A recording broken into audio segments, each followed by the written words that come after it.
This video is about the test for the presence of chloride in a sample, which is called silver nitrate test. In this test, the sample will first dissolve in the deionized water.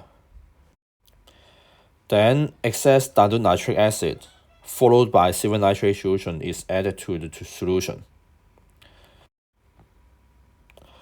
The presence of the chloride in the sample is indicated by the appearance of white precipitate.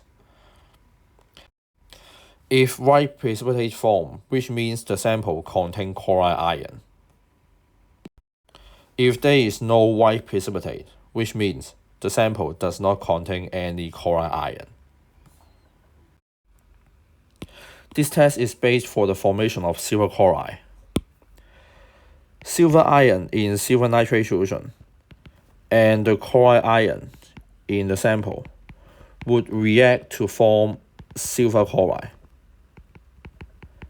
which is an insoluble salt that cannot dissolve in water. That's why it appears as white precipitate. Therefore, to show the presence of chloride ion, we will use silver nitrate solution, which contains silver ion, to react with chloride to form a white precipitate. However, besides chloride ion, silver would also react with carbonate to form silver carbonate, and it also reacts with sulfide to form silver sulfide.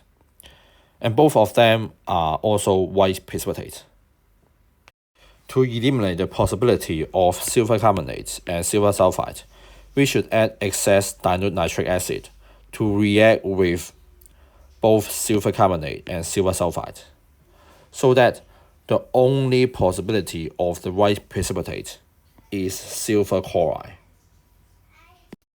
呢度都比較可能有少少難明啦，我用中文補充少少啦。其實silver ion 咧同唔同嘅嘢都會 form white precipitate 嘅，包括 chloride 啦，即係我哋要 test 嘅嘢啦，又或者係 carbonate 或者 sulfide 呢一啲都會嘅。但係咧喺呢啲其他可能性之中咧，其實佢哋都會同 nitric acid react。所以咧，如果有 nitric acid、silver carbonate 同埋 silver sulfide 都會溶咗嘅，咁佢就唔會出現 white precipitate。咁你唯一出現 white precipitate 嘅可能性咧，就係 silver chloride 啦。咁亦即係話你個 sample 咧係有 chloride ion。Let's take a look on the class practice 3.4. Class practice 3.4 is a very typical question that combines the use of flame test and silver nitrate test. So in part A, what conclusion can be drawn from the results of the flame test? From the table, it said that a bright red flame was seen in the flame test, which showed that the sample contained calcium ion. And then for part B2, what conclusion can be drawn from the results of the silver nitrate test? From the table, we can see that there is no observable change in silver nitrate test, which means it does not have any chloride ion in the sample. So, salt X did not contain chloride. So that's the end of today's video. If you have any further question, you can ask me in the Google Classroom. Bye bye.